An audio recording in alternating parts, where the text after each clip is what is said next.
Hello, reader. So it's the Oak Bloke here, and this is now idea number 16 of my 25 for 25. So these videos are not investment advice; they're just me musing on my ideas. They're ideas that I myself invest in, so it's nothing more than just me sharing with you my thoughts, and you make your own investment decisions. So we're going to look at smaller Japanese companies, and this is a fund. So it's the only fund in my 25 for 25, and I think one of my favorite holdings in actual fact. Um, if I could, I would probably invest in Japan directly, but certainly there's no possibility of doing so through a SIP or through an ISA, and really no possibility of doing anything online. You'd be into telephone orders and the cost of those. And there's very few brokers that will allow you to invest directly. So you have to go really via either an investment trust or a fund. The Baillie Gifford smaller Japanese companies is 98.5% identical to the Baillie Shin Nippon BGS, and I go via the fund because the charges are slightly lower, because there's no stamp duty, and yeah, it for me that has worked better. I mean, it because they're pretty much identical holdings. Um, you know, with the investment trust, there is a discount. So there is that to consider. But yeah, I've taken the point of view that I'm going to go via the fund, and that has worked well for me. Oh, and sorry, yeah, no spread is the other obviously benefit of going via the fund. Okay, so this is my latest article, and where I set out the ideas. I mean, if I go back in time, it started back in February last year, where I kind of just I don't know quite what made me go and look at it, but I did, and then kind of it's one of these that I've I suppose one of my New Year's resolutions a year ago was to say, look inside the tin. Don't just just because it says smaller Japanese. I mean, what does that even mean? And just to kind of show you what what that actually means. I mean, these are not nano caps. They're not micro caps. They are billion-pound businesses for the most part. I mean, you can see here, this is sort of the market cap based upon that yen capitalization and that FX rate. So I've just kind of converted everything back into sterling because it makes it more meaningful, I guess. But these are not tiny businesses. It's the first thing to say. So yeah, obviously the past track record, if you kind of look at it very superficially, you could say, oh well, it's lost a load of money, it's lost money every year, except when it didn't. And hopefully that number there strikes you as a little bit interesting. So what would it take? What would it take for it to have a year like that? Was what I wondered, I guess. And you can see it's got a very heavy leaning into industrials, financials. So it's technology, but technology as in patented. I mean, we'll go into some of the holdings in this. And by the way, this isn't going to be a 15-minute video. There's just no way that I could do this justice in 15 minutes. At least I don't think so. So strap yourself in, or switch me off if you're expecting a short video. This ain't going to be it. Maybe I'll do a 15-minute video some other time. Who knows? So yeah, look, I mean, it sort of progressed from early beginnings, and I think. Let me just kind of point out a few things on each article. I do like the Japanese philosophy. They are very I think very hardworking. I think they're very detail oriented. I think the investor relations, for the most part, is very, very good. Um, that the management teams seem to strongly take into account shareholders, considering that the reputation of Japan is that shareholders are an afterthought. That's not been my experience. Now, perhaps that's because things have changed, and certainly things have changed under Shinzo Abe. A lot of shareholder reforms were put through, and even things like, if you're trading on if you're trading below price to book, that you can get delisted. So they've kind of done a lot of measures to encourage shareholder engagement and to encourage corporate better corporate responsibility, and that kind of varies from ESG to kind of participation with female boards of directors, and different things. Dividends, buybacks. These are all things that I've found um, in these holdings, which, as I say, I mean, the reputation is not that they are you know that's not historically been the case.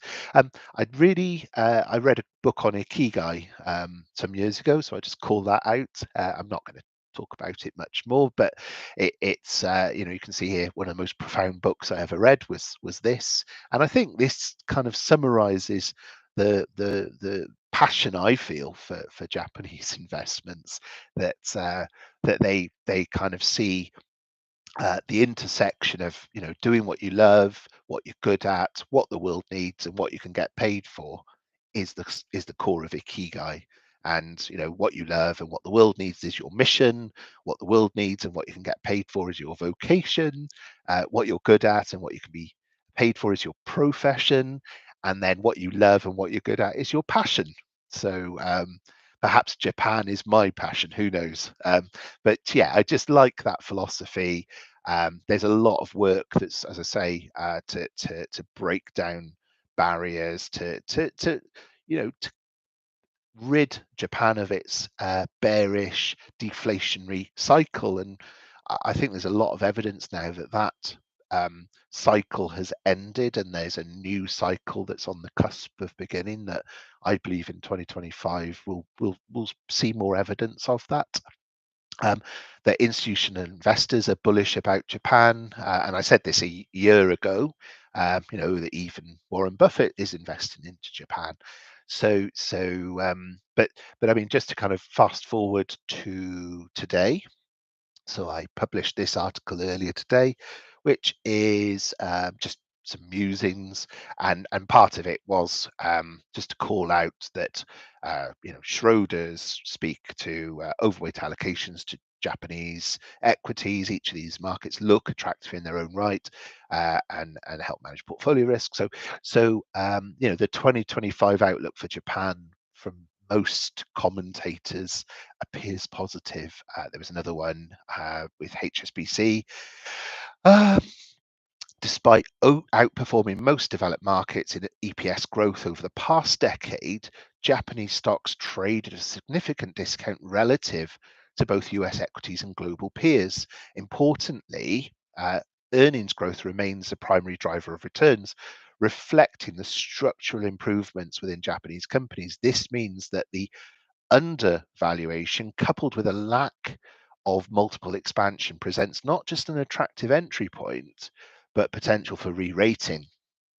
Now, I've certainly, from following Japanese smaller for the past 12 months, let's say, but more or less 12 months, that I've seen massive evidence of that. That's that not that I've got the right to concur with what HSBC tell you, but I do. I mean, that's been my own. I've seen a lot of evidence to that, and yeah. So let's move through. So I kind of talked in April about how Japan appeared stuck in the mud, so to speak, and how that we can see here that it had kind of gone nowhere, and like it's that thing of is it all over,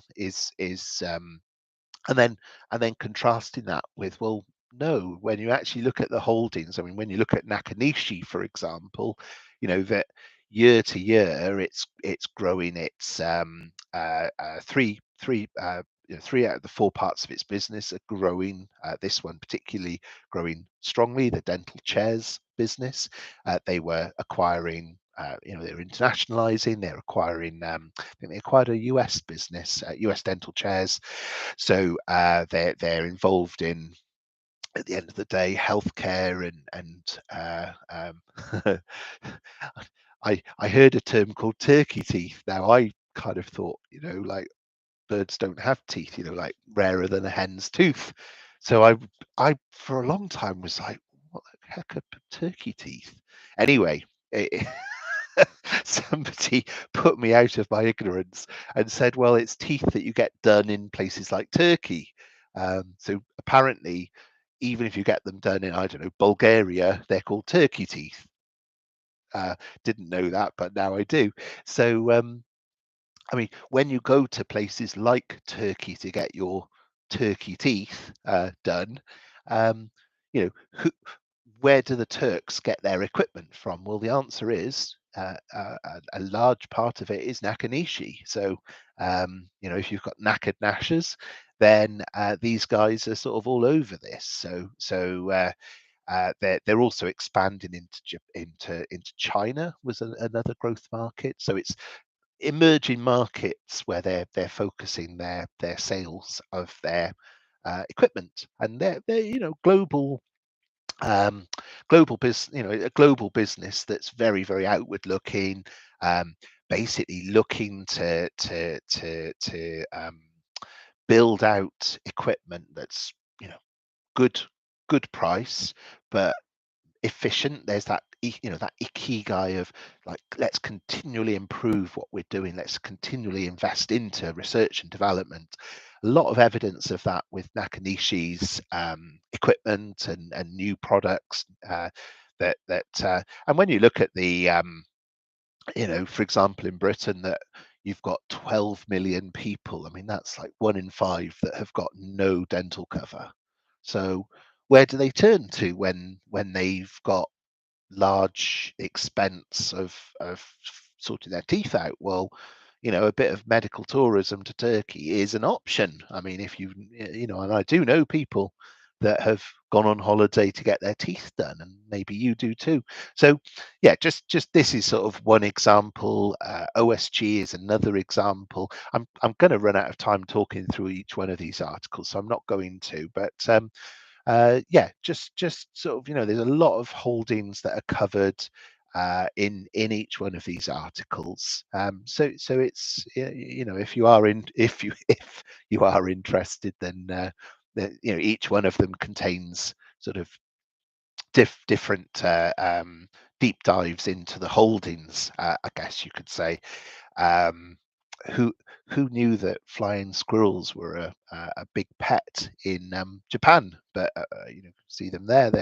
That's one of the 15 species covered by Anicom, and they cover 44% of all pets. They insure 44% of Japanese pets. Um, so that graphic there was, that kind of made me chuckle with the, you can insure your flying squirrel here, which I thought was quite funny. But yeah, look, I mean, let's move into, time's against us, so let's move into this. So in this article, I talk about how there's a lot of growth of tourism. That, I mean, one of the things I particularly call out is the exchange rate, and I talk about this through what I call the Big Mac. Well, it's not what I call; it's what the economists call the Big Mac index. So, whilst yes, the exchange rate between yen and sterling is 195 yen to a pound. if you go and look at McDonald's.Japan and go and like how much would a Big Mac meal cost me? Well, the answer is today it would cost you £3.33. Now, I mean, just common sense tells you that that exchange rate is ridiculously cheap. That, and yes, there's, I mean, if you know anything about what's going on in the world, you'll know about the carry trade and how essentially people borrow money in Japan because the interest rates are so low. So you can sort of borrow money at one rate, lend it, let's say in the US, and make a profit on the difference of the interest rates. Now, the effect that that has is that it obviously depresses the exchange rate, but we know that US exchange rates are going to be coming down in 2025. We know that Japanese interest rates are probably going to go up. Now, when they went up, it caused a massive wobble to the carry trade, and share prices actually wobbled along with.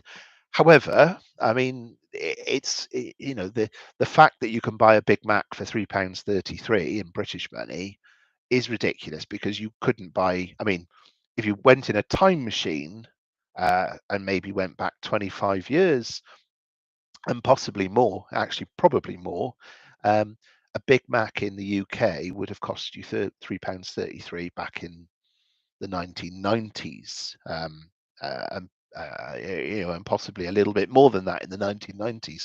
So it's completely the yen is completely mispriced. Now, from my point of view, I kind of look at that and say, well, look, if I can buy Japanese assets at 195 yen to the pound, you know, I don't know when it's going to happen, but I think during 2025 and beyond, the yen will strengthen, which basically means the number of yen will go down versus the pound. A Big Mac meal in Japan one day will cost £5, £6, £7, the same as it does in Britain. In the long run, things, it doesn't cost less to make burgers in Japan. If anything, it costs more because they don't have, it's a very mountainous country. They don't have vast amounts of land. So uh, you probably have heard of Wagyu beef. So, they do make beef in Japan, but it tends to be quite high end. It tends to be quite, so presumably they're just importing the meat, the beef into Japan from other countries, from Japan or wherever. But ultimately, I mean, if your exchange rate is 195, then you're importing that at quite high prices, because obviously you're having to pay a lot more in uh, Chinese yuan terms for that beef, compared to the yen terms. Anyway, I just look at it and think it's mispriced, and it's just my personal opinion. But there's a lot of evidence to say, well, there's room for Japan to for the investments in Japan to revert, and you would see a benefit from that, with Japanese investments.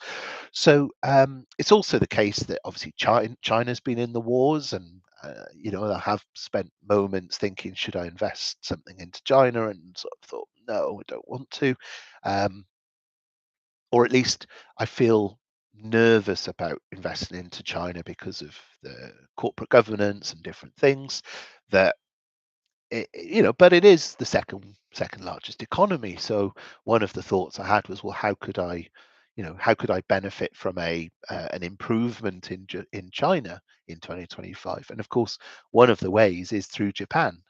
Japan is a large exporter and investor into China, um, and that's what this shows you, is that the trade, between Japan and China is very high. They're the third largest investor into each other's countries, and a lot of linkages. So a lot of opportunity. So companies like Nakanishi and others that are expanding their sales. Yonex is another, expanding their sales into China.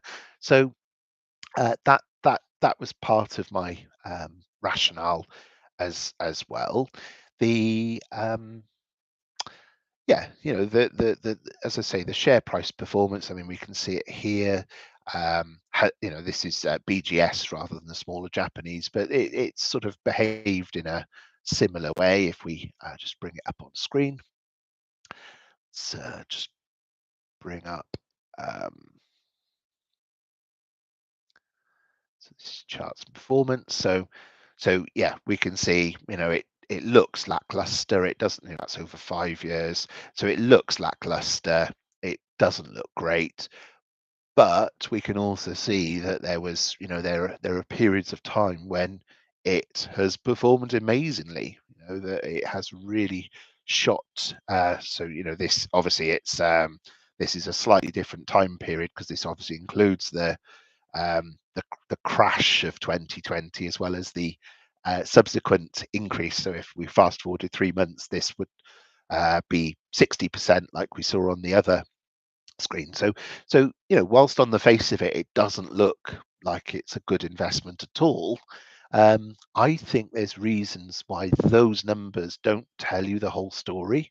And if we specifically get into the weeds of what's inside this fund, we start to see um, some real positive news flow. So one of the things that's happening is kind of like in Britain, that there is a wave of takeovers. That's part of the corporate reforms, that rather than having lots and lots of companies that are invested in each other. So, you effectively can't buy out a company because it's owned by lots of other companies that everyone owns each other, and therefore nobody can buy each other.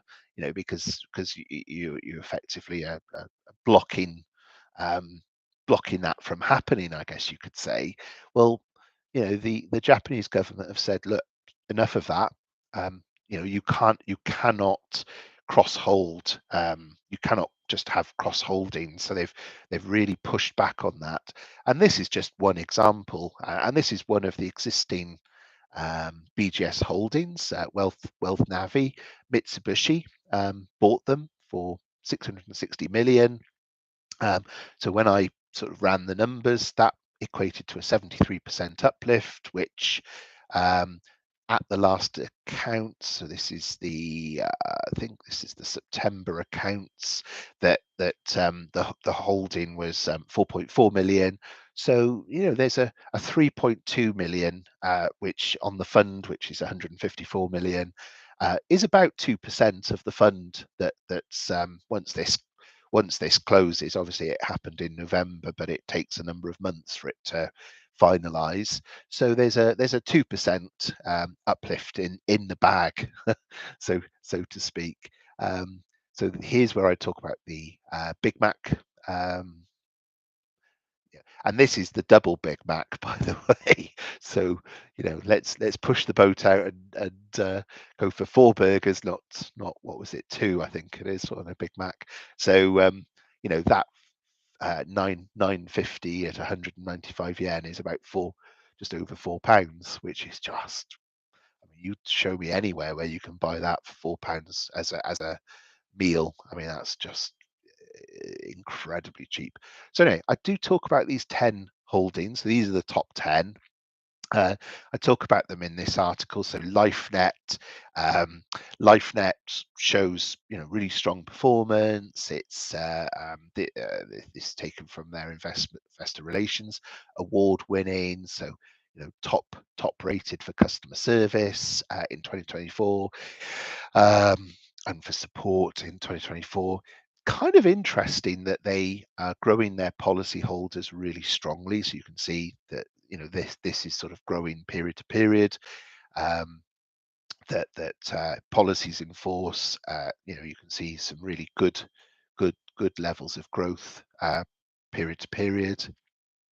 And it's just even things like you know being an online service, that one of the I guess in some ways Japan is a very advanced economy and a very digital economy, but then there's a number of things that are very surprising that they're not digital, and they're very, compared to say Britain, are not as advanced in some ways. And paper and forms is just one of these ways that a lot of insurance is done, quite as we would have done it back in the 1990s or something, with lots and lots of paper and paperwork. Um, LifeNet are basically an online service and offer just some differentials as well. So, for example, that if you've got a life insurance policy with your partner and one of you, the worst happens, well, the typical approach for other insurers is to say, well, you like the two of you are insured, but each of you are insured for 50%. So if one of you die, the other person only owes their 50%, So LifeNet came along and said, well, other countries do it differently, that it's a joint policy that if either of the two people die, then the policy pays out the whole thing, 100%.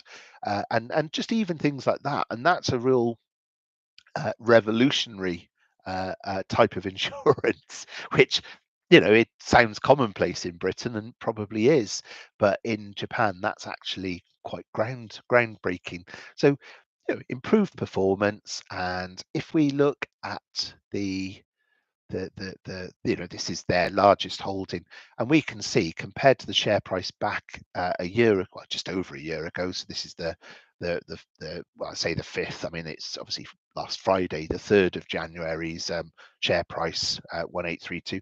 So it's gone up 58% in a year, and I'm not surprised. I mean, the performance is great, the outlook is strong, so it looks like a good business as its top number one holding. And it's obviously a domestic share, domestically focused share, 800 million, approximately 800 million market cap. So they're sort of not exposed to their currency as such. They've got a plan to grow the business to 200 billion yen, to get the share price to 3,000 yen. Now, I quite liked this. This is one example where I sort of say, I'd like to see more of this in Britain. I mean, how many British companies do you know that say, look, the share price is 1,832 today. I want to get that share price to 3,000. I find that really refreshing, that that's their target, that they're actually targeting a share price. I don't see that happen hardly at all, if ever, in Britain and in British investor relations. I think we could learn a thing or two from the Japanese. So they want to grow and the equity is so it's currently 160 billion yen. So they want to grow the comprehensive equity, so the NAV of the company, by 25 to 50% in the next 3 years. So yeah, look, as the first idea, I kind of really liked it. I think the thing that I kind of had a bit of fun with was that they say that they're going to rebrand, and that's the brand there, that kind of weird logo, which just kind of makes me chuckle. But yeah, when you consider it's a billion, like nearly £1 billion business, you kind of would think that the logo would be different. I'm wanted to cast aspersions, but anyway, next one down, SWCC. Really like this one. So it's this is working within energy transition and infrastructure. So again, you can see some growing sales, growing income, everything. And again, I really like the way they just present the numbers in a very consistent and clear manner. So our budgeted profit for the year was this. This is our actual. So we're 52.2% through our progress at the half year. Like, rather than as I often do, sit there with a calculator and work these things out, they're just giving me the numbers. Again, I find this really, really refreshing. You can see that they've boosted their their forecast. So they've increased their, but again, it's not just increasing their guidance as like in words, but they're sort of visually giving it to you in a grid, so you can just see it very, very plainly and easily. So I really like this, and just some commentary as well. Expected to reach a record high. So, again, sort of really, really like this. So these guys are involved in electrification, okay, and these produce copper cables. And a couple of things that I mean, as you can see here, the reasons why their sales have increased, why they've hit 52.2, is that they're seeing a really big difference, partly just because copper's gone up in price, but partly, so they're selling it for a higher price, but partly because the energy and infrastructure business has really increased.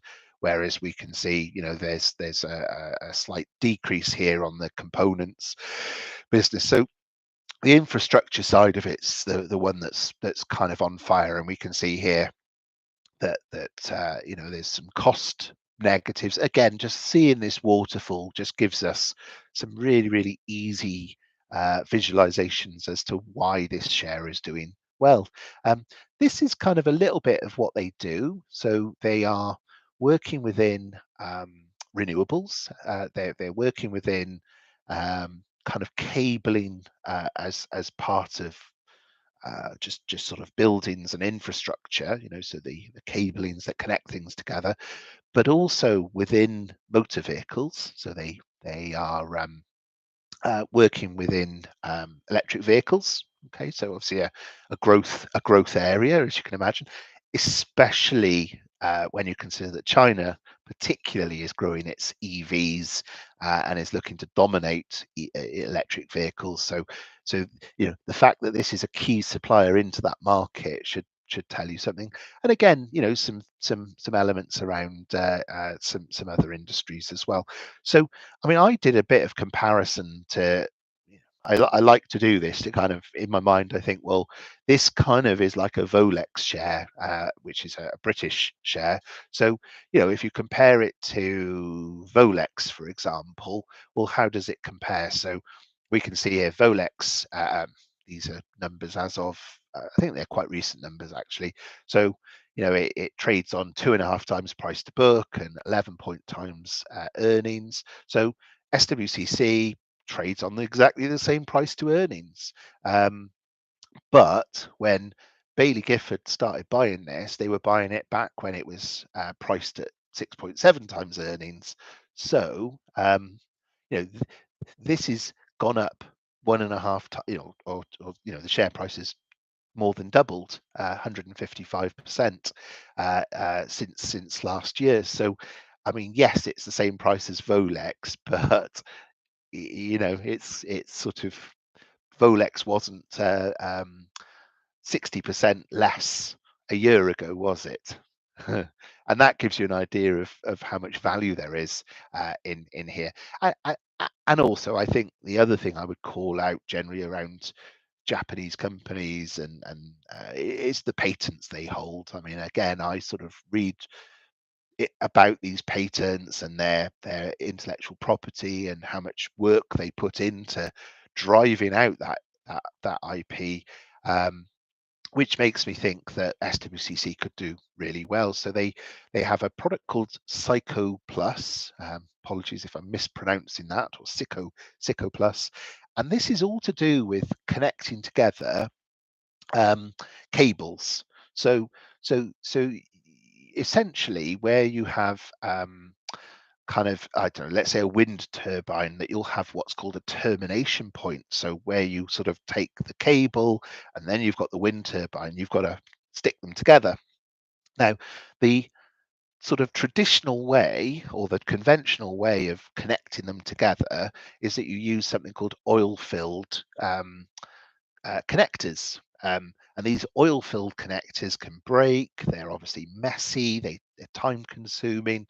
That the technology it has some challenges. The SWCC is oil-free. It plug and play, so there's no kind of complexity. There's it reduces the construction period. It can be all of the connection material can be pre-installed, so you literally take the finished article and just plug it in. You don't need to do any messing around with insulating oil. They're not made of porcelain. You can imagine porcelain. What happens if you drop that on the floor or something? Crash, break. So it's kind of a better technology. And this is the other thing, unfortunately, with Japan, is that if you've got an earthquake, a lot of your connections that are made out of porcelain that are filled with oil obviously are prone to breakage. So again, it's it's a huge tailwind, no pun intended, that there's a massive transformer market. Offshore winds, a massive tailwind. There's a lot of equipment dating back to the 60s and 70s that need replacing. So this product, the Psycho Plus, personally, I kind of look at that and think, well, that's just fantastic. That loan is I'm not aware that Volex have got something like that at all. So when you value them at the same level, the same price earnings, it's like, well, the difference is the IP, and it's not the only IP. This one as well. So again, an area of high demand is, of course, data centers, and the cabling that goes into data centers is a big challenge. So you can see it here that you get these bunches of cable ribbons, and this thing called e-ribbon is basically a new type of optical cable that is thinner, simpler. It increases the ease of installation, the speed of installation. It's thinner, so you can basically wind more of it around a drum. So when you buy a drum of e-ribbon, it's like Kleenex, it'll last longer. I'm not sure about the softness, so we can't talk about that, but that's but it's just, again, it's a practical solution to a big challenge. So again, I kind of saw that and really liked it. MIDIP, again, if I'm pronouncing that correctly, is again a really interesting technology. So when you've got copper cable, and again, you've got sort of you've almost got to be a metallurgist to understand all of these things, but the copper cable will be X% pure. So 99.9% pure copper cable will transmit power, but the 0.1 or 0.01 that's not copper will provide resistance, will heat, and will reduce efficiency. So if you've got a way to kind of have 99.999 pure copper, so in other words, less than 10 parts per million oxygen copper cable, what that means is, again, you've got better precision, you've got thinner cables, that the higher purity is a higher performance cable. So what that means is, when it comes to a vehicle, you can put lighter equipment inside that vehicle, so it reduces the vehicle's weight. And if you're producing these kinds of things, it's presumably quite hard to you've obviously got to have the know-how to produce that high purity copper in order to displace SWCC. This kind of gives you an idea of where it sees the market growing to. So at the moment, when you consider hybrids, mild hybrids, plug-in hybrids, and electric vehicles, you can see that just between here and here, the growth is very, very strong. That they're looking to address that market, and the amount of copper. And from memory, I think it's something like 25 25 kilograms of copper that go into every electric vehicle. It's a large number anyway. So the reduction in power loss, the obviously reduction in power loss is equal to an increase in range potentially. Cables that are 60 times thinner is there's a lot of benefits to, again, this IP. I didn't feel was anywhere in that share price. So even though it's gone up 155%, I don't, I kind of don't think that the market really understands the value of this share, or it hasn't valued it properly. So, and then this was another product that's not yet released, but it's sort of potentially is for superconductors, capacitors, that they've done a demonstration test, which is a triaxial superconducting cable. So you can imagine, again, for data centers that want to send data optically, using capacitors. Again, it's sort of next generation technology. So really exciting share. The next one, Catitas, is what I call the Holmes end of the hammer, and it's just me having some fun, I'm afraid. But again, really, really strong growth in profit, strong growth in sales. Nobody in Japan, or I'm exaggerating, but relatively few people in Japan do what is probably quite commonplace in Britain. And I sometimes watch the NHK news channel. In fact, I quite often watch the NHK news channel, and there's a lot of programs in there about abandoned homes and different things. Basically, when people pass on, they're what would typically happen in Britain is the family would sell the house and somebody would buy it, they'd do it up, and then live in it or resell it. And there's a very active, and I kind of, this homes under the hammer thing is kind of slightly tongue in cheek, that at a homes under the hammer auction, there's always a crowd of people buying these houses. So it's rare that the buyer will pay a pittance because there's enough people bidding the thing up. In Japan, on the other hand, there's very few people wanting these properties. So Catitas is buys something like 40% of the houses on the market, secondhand houses on the market. It's a very, very prominent player in this space. And again, it's a close on a billion market cap company, 842 million. So it's not small. As you can see here, it's sort of generating quarterly profits of about 60 million a year, something like that, 50-60 million a year. So it trades on a PE of 17. So it's not vastly cheap, but I mean, when you consider the tailwinds that it's flowing into, the fact that it can essentially buy the houses cheap, and then there's a ready market for these houses, that there's more and more of these houses as the years go by. That the number of vacant houses is not decreasing, it's increasing. But generally there's very little demand for these houses. Certainly not in their decrepit state. However, when you consider that there's this group of people, so the majority of house sales for Catitas is this group here, which is 15 to 20, 10 to 25,000 per year income.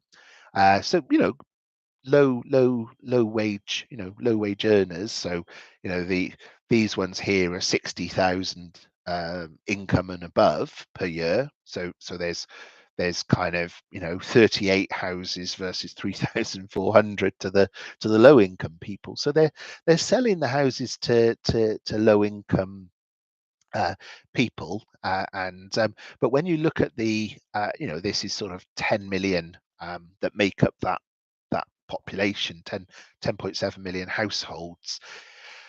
Majority, the lot of those, sorry, not a majority, but a third of those rent. So they're in rentals, and a third of that third, so 1.2 million households, aspire to buy a house, and that percentage is increasing. More people want to move from renting to buying.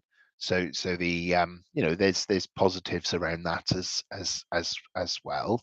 And what we see is, well, this is the price of a brand new house. So the payments, and this is of course in yen, but the payments are a lot higher. This is the cost of renting a house, and then this is the cost of a Katitas house. So it kind of works out cheaper than renting. And when you look at the numbers, a Katitas house mortgage is £252 a month, which is incredibly cheap. But of course, interest rates in Japan are less than 1%. So that's kind of why the mortgage is so cheap.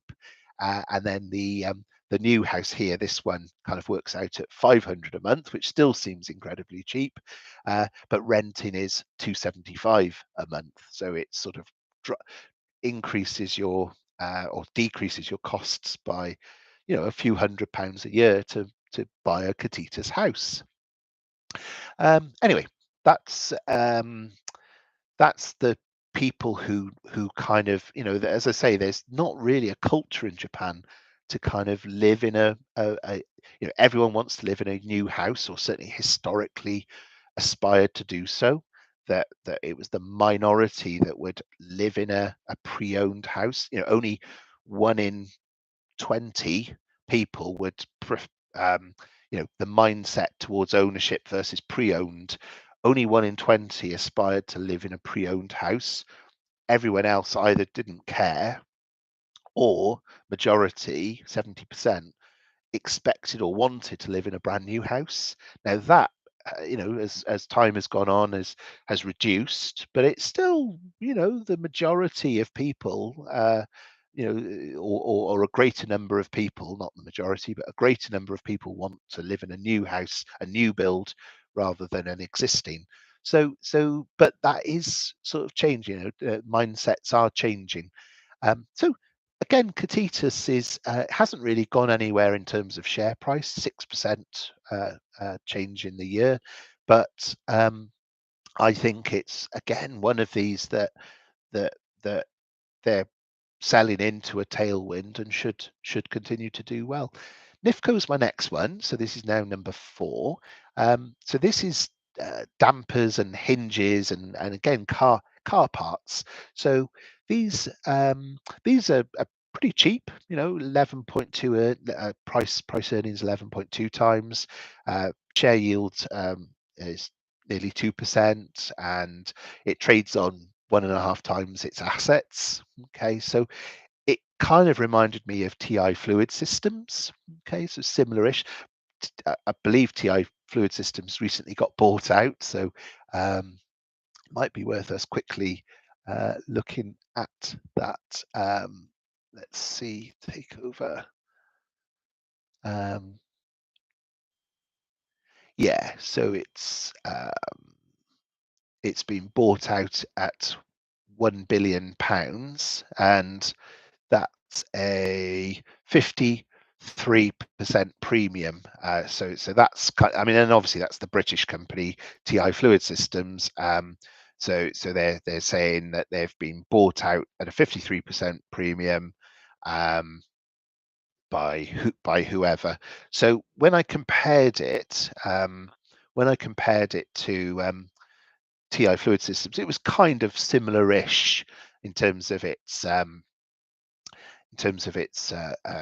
earnings, and it was interesting that this is one that hasn't done so well. So when we look at the share price, it's up 3% since last year. But what we can see is that its Indian business is performing well. The European business. Now we know that Volkswagen and others have had some challenges, should we say, during 2024. So this decrease is probably not entirely unexpected. It talks of uncertainty in China. So yeah, it's faced some challenges, should we say. But I mean, there's lots and lots of reasons to think very positively about this. That when we look at the installed value per vehicle, I mean, 9,000 yen. If we divide that by 195, I mean that kind of comes to about 45 pounds per vehicle, something like that. But that has increased, that has tripled over 25 years. So they've gone from 15 quid to 45 quid of value add per vehicle sold. And the as you can see here, they've got relations into all of the major, certainly all of the major Japanese um, car companies, but also relations with Korean and some others, some European as well, and they're working with just the replacement of metal with plastic is a large part of, and again it's that whole idea of plastic is lighter, so you can make the vehicle lighter, make it more environmentally friendly, make it cheaper without compromising on strength and function. So it's that replacement of materials. And I think again, this is something that um, is worth noting. 3,400 patents, over 700 products used in every car made in Japan. So a vital, a vital supplier into the automotive. It's buying back its shares. It bought back 4% of its shares last year, and paid a dividend. So effectively, it's chucking off 6% shareholder returns across buybacks uh, and and um, and and again, I think this is an interesting thing that it wouldn't be immediately apparent that a Japanese company is delivering a 6% shareholder return, but it is. It's just tucked away in the buybacks, tucked away in the dividends. So, but yeah, this is a global business with lots of patents. This one is 1.8 billion pounds. So, very similar really to well, actually it's larger than TI Automotive. But yeah, I kind of saw 11 times as just incredibly cheap for what it is. The next one is Cosmos, which I call, again, these are just my words, Boots the Chemist of Japan. And it was very interesting that when I wrote an article about it back here, it was 2/3 the size of Boots. So Boots have, nearly 2,000 stores, and they at the time had, um, I think it was back then it was 1,300 stores, but since this date, they're now at 1,550 stores. And in fact, if we just open up the latest, they do a little monthly um, sort of top trumps thing. That 1546 was as at November, so there's still the December and January and so on's updates. But you can see here, they're growing their stores. By sort of like about 100 a year. I mean, it's pretty impressive growth. Um, you can see sort of going back there, 10 to 15 stores a month that they're increasing, and obviously closing some stores as well. There's a few being reduced. So you can sort of see the pace. This sort of these number of stores continue here. Look, so this is sort of earlier up to May, and then this is June onwards. So yeah, look, kind of some impressive numbers. Go back to 2022. Um, so investing into the business, the way that they're doing that is to look to be a kind of a local, kind of just like you would have a Boots on your sort of local high street, in your village, in your town, in your suburb. That's kind of what they're looking to do, is to be the sort of suburban local chemist. They're looking to basically to be just the go-to option, that once you've kind of established yourself and you've got that local dominance that your competitors can't touch you because you're offering low prices, local service, trying to offer good service is what they say, talk about, that it just again it's just playing into strengths. um, they talk about terms, so these are obviously financial years, but again you can see, you've got a growth of income per share. So it's gone from about £2.50 to £3 per share over a 5-year period. I mean, these ones share price wise haven't done, these are the worst performer, these have dropped 16%.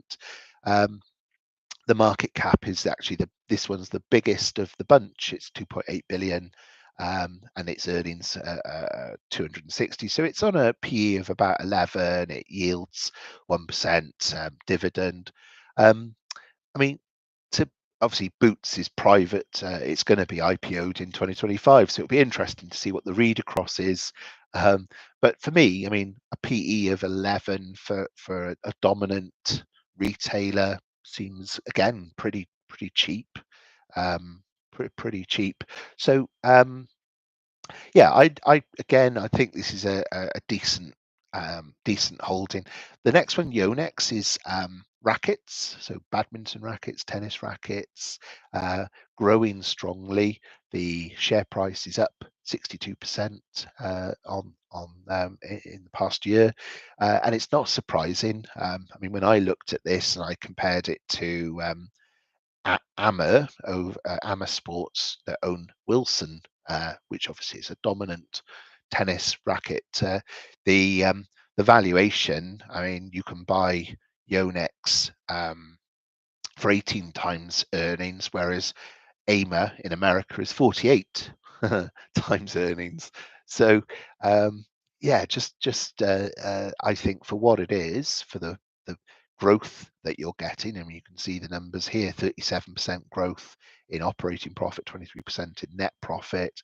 The way Yonex are approaching the market is, rather than have megastar tennis players, that they're kind of doing a lot more around grassroots. So they support a lot of local teams, and so your local village tennis or badminton tournament would be sponsored by Yonex. So they're sort of chucking maybe I don't know, a few £100 at a local game to, I don't know, give somebody a silver trophy or something, rather than paying X million to so and so megastar to for them to kind of appear in an advert.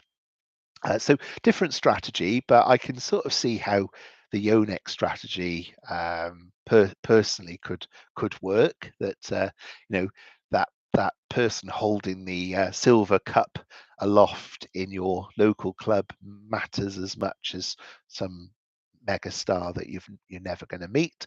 But obviously different strategies. They're very product focused, so they talk about craftsmanship and continual improvement to their products.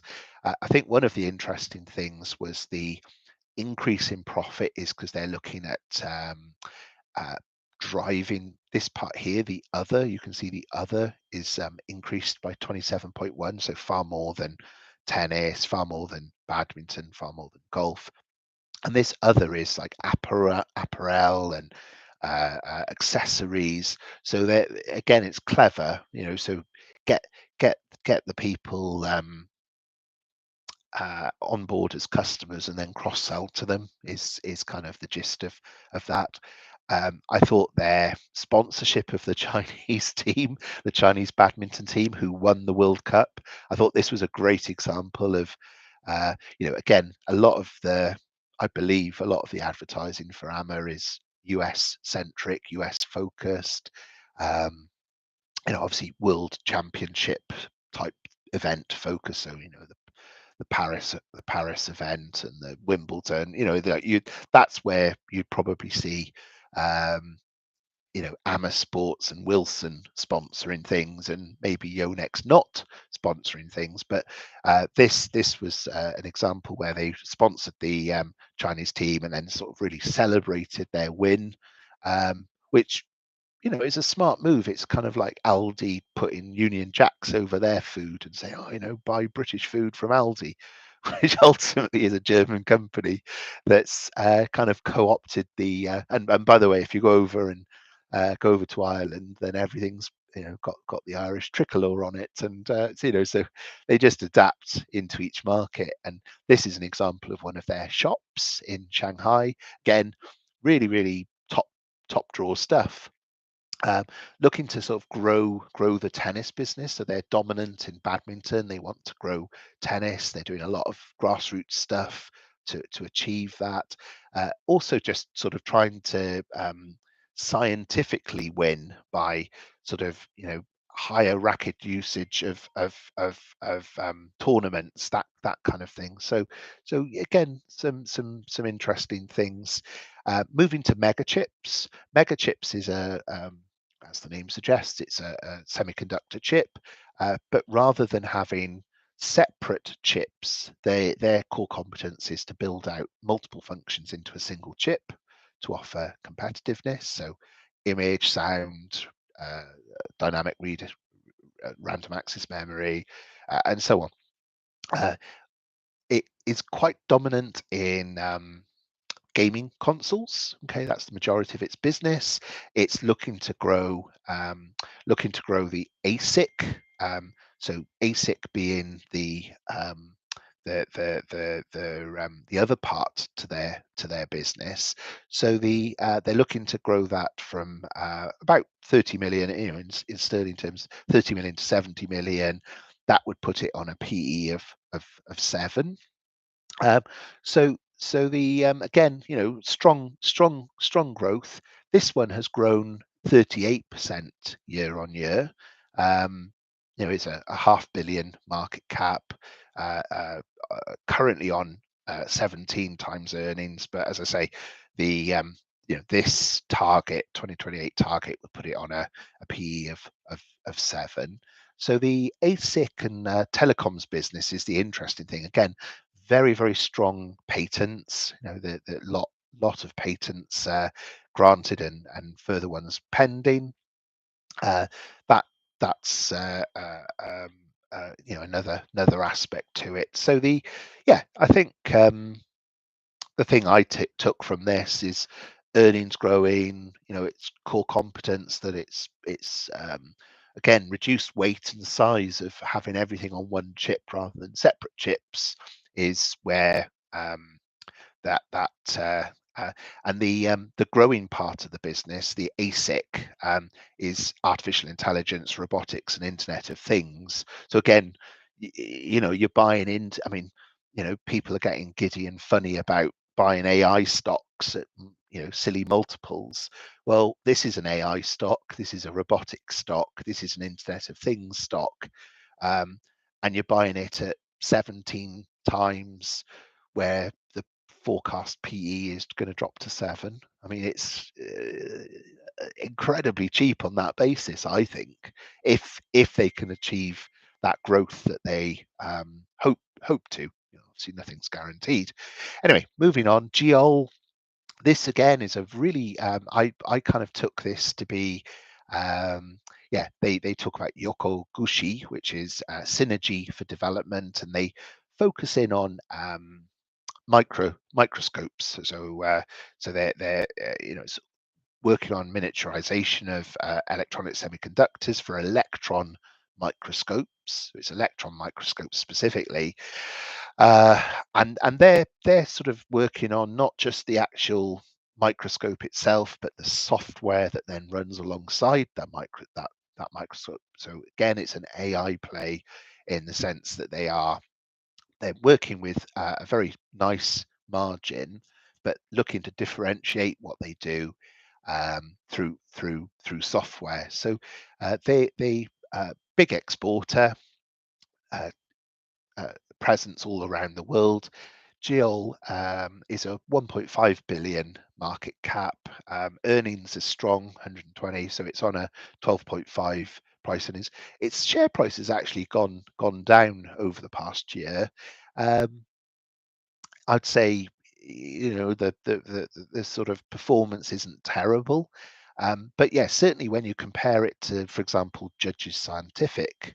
I mean, Judges Scientific in Britain. I mean, obviously Britain has cheap shares, but when you compare it, I mean, Judges is on 25 times versus this on 12.5, so it's about half the price of Judges Scientific, just to kind of give a comparison. And Judges do electron microscopes as well, which is why I'm using that as a comparator. So to my mind, the target price on this is above, so the fact it's dropped is unusual and strange, but that's number 8.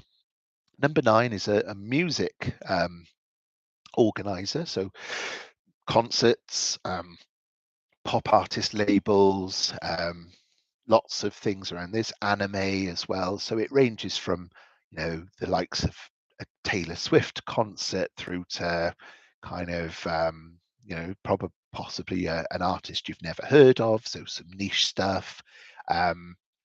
It kind of is the case that AVEX kind of has good periods and bad periods, that ups and downs. The most recent results were down, but their outlook for the full year is for it to be up. So they announced some, as you can see here, some losses, operating losses, based on reduced sales. What they talk about is fewer concerts in the period, fewer package titles.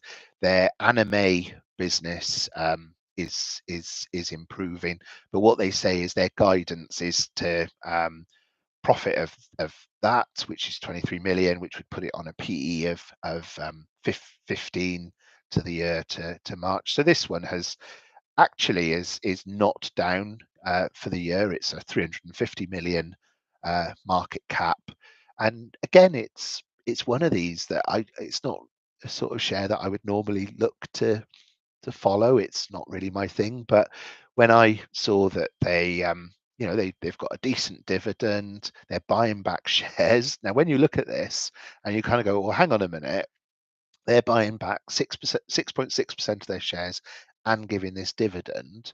So they're returning about 10% to shareholders. I, I mean, could this be a real smash winner in 2025? I mean, I don't know it well enough to definitively say yes, but I do know that anime is massive and growing. That that I suppose what you've got to consider is that there's the perception of Japanese culture and Japanese music, Japanese anime, different things. I mean, for example, anime is huge in India, was one of the things I read about, that, and they're looking to really grow their Indian business and Asian business more widely. So, yeah, I kind of talk about, that this could be a one that does very, very well in 2025. I don't definitively know that, other than I think I really liked their strategy where they say, well, look, we've got all these little disparate businesses, fan clubs and records and artist development and concerts, all these bits and bobs, all kind of like mishmash of businesses. But what we're looking to do is to drive the intellectual property side of this, to really look to capitalize on that, and to get synergies, to develop beloved beloved intellectual property. So it's that kind of super fan thing, that appears to be the strategy, and I kind of like the idea of that strategy. It makes sense to me that that would deliver some good results. So I don't know that that's going to be the case, that their plan is for it to massively improve. You can see here, their forecast and their target, their 3-year plan is to get there. the dividend yield is stonking. I mean, that certainly is attractive. And comparing it against, say, Live Nation in America. I mean, Live Nation's on a PE of 45, so it's at least 3 times the price earnings of AVEX. Now, AVEX obviously is smaller, 350 million market cap is smaller, but it's again, it's cheap. And I suppose I kind of liked the focus that they had on sort of developing and monetizing their fan base. That there's some grassroots stuff that they're doing around, kind of like a kind of equivalent to Britain's Got Talent, that they're doing a sort of Japan's Got Talent, where they're kind of doing that grassroots nurturing, which I could see it working, and that whole cool Japan vibe, that they're if they can ride that and sell that into, I mean, and not just even into the Asian markets, when you consider that the number of expat Japanese or Asians, that maybe live in America or live in Britain or live in, different parts of the world, live in the Western world, are also a target market. And things like anime are global. I know a number of people that are really into their anime in Britain.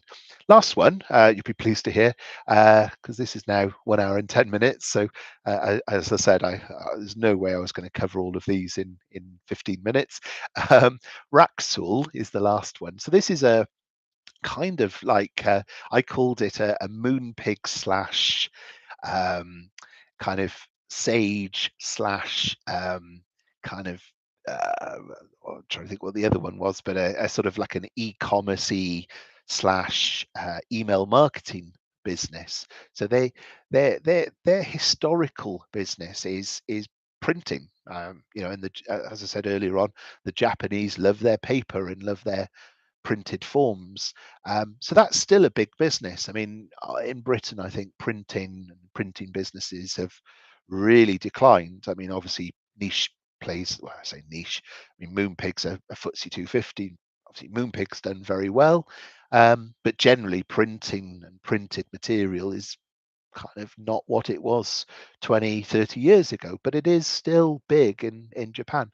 But I guess what Raxel have concluded is, well, it's a matter of time until Japan follows the rest of the world and stops using paper and goes digital on everything. So this is why they've embraced digital. It's quite a sensible strategy. You only have to kind of go abroad and look at what everyone else is doing and sort of realize that the writing's on the wall. uh, or the writings on the digital wall, who knows.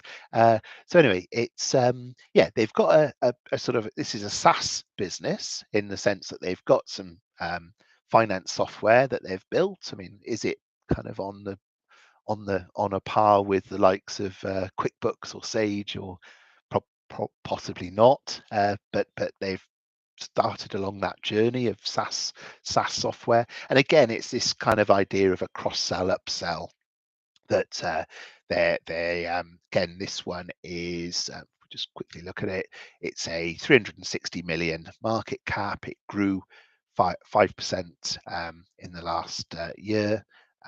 Sorry, which one? Raxel? Yeah, sorry, I am looking at Raxel. Yeah, this one.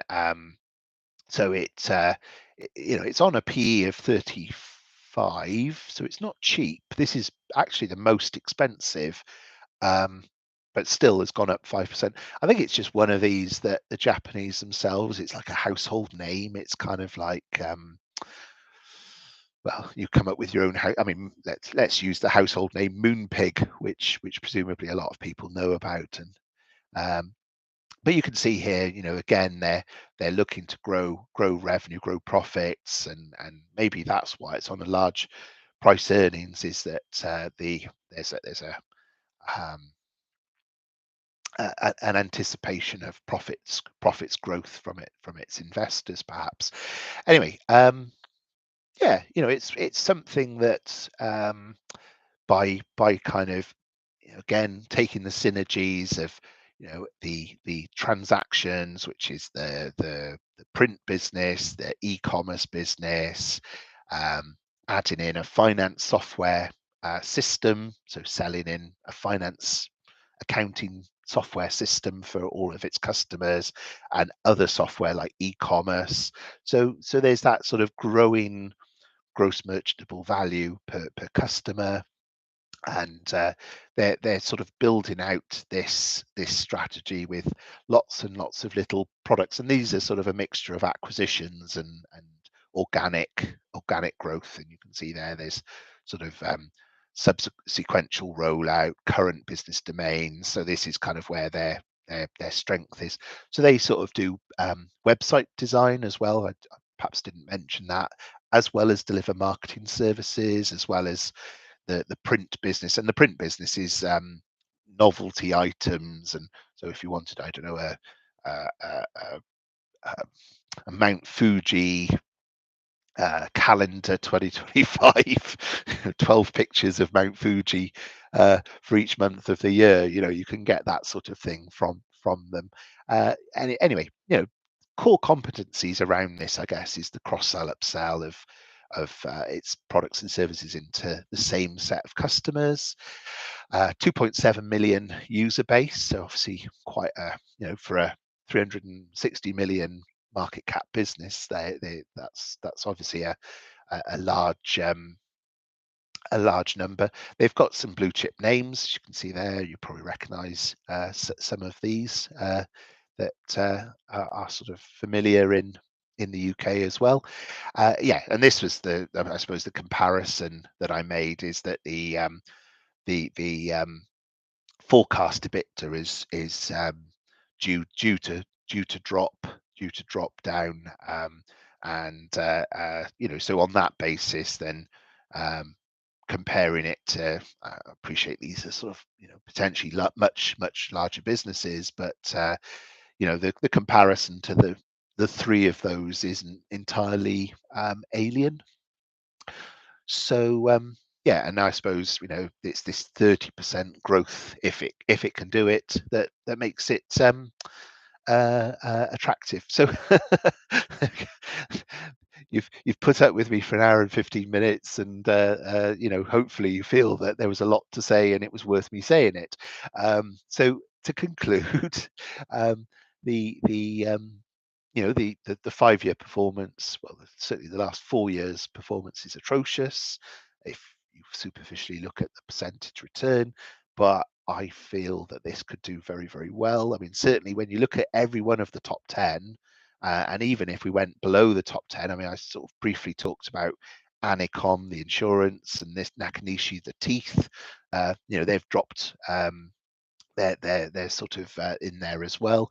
That every holding I've looked at, I've kind of said, well, that's a really good to my mind, they look very good companies, that the fund manager doesn't appear to be doing anything wrong. It's just I think a lot of it is going to be down to that 195 yen. I mean, could it go higher to 200 yen, to 300 yen? I mean, if it did, then a Big Mac's going to be like £2.50 or something. So I mean, I find it hard to believe that the yen can go that the yen can weaken. I think the FX rate can only go one way. I think the businesses themselves are decent and good. They're growing their profits. That we should see a translation into the share price in 2025. That's the reason I've included it in my 25 for 25. But ultimately, none of that's advice. It's just me kind of telling you as I see it, and